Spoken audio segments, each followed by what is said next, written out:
state agencies need resources from state and federal, right?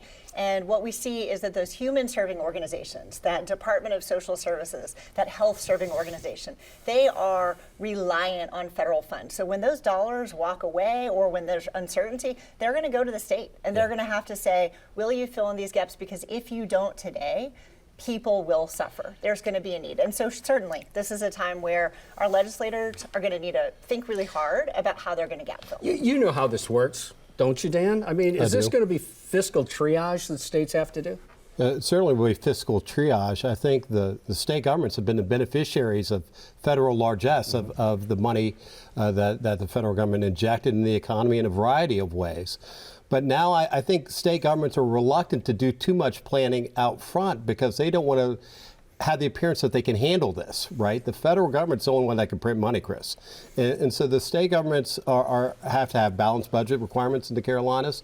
They're going to be very tough on that. But they don't want to kind of lean out too much and say, oh, sure, we can handle this. Antjuan, is this, you know, I don't want to put words in your mouth. Of course, I never would have in the past, and you wouldn't take it anyway. But the idea that whatever comes from D.C. to the states, it's coming. It's just how it's going to be characterized. Well, Wouldn't that be true? we assume that things are coming. I think the fear for state agencies and the fear for people who have to interact or intersect with state agencies on a regular basis is what may not come. You think about cuts to the Department of Education, USDA, what does that mean for summer feeding programs and after-school programs?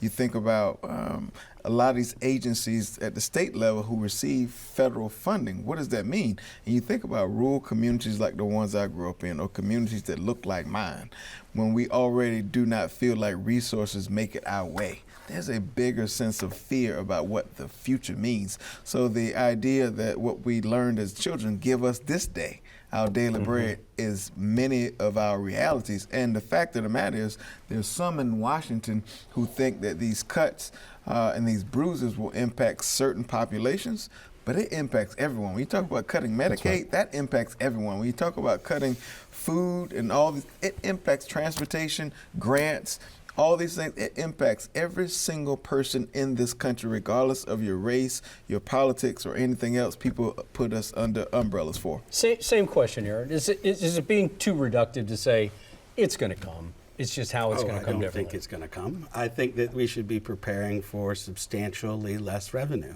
In the Research Triangle region where I am, where our university, Chapel Hill, at $1.5 billion a year in federal research.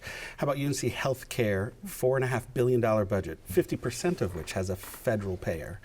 RTI has had layoffs. I've been here for 24 years at my chamber, and I don't get many warn notices. That's when people do mass layoffs, and we've been receiving those. And it's not a community easy to to send to a community college to retrain. You're losing your PhD job, and we're expecting big changes. Just simply reducing the overhead of NIH grants at UNC Chapel Hill is $100 million a year lost revenue.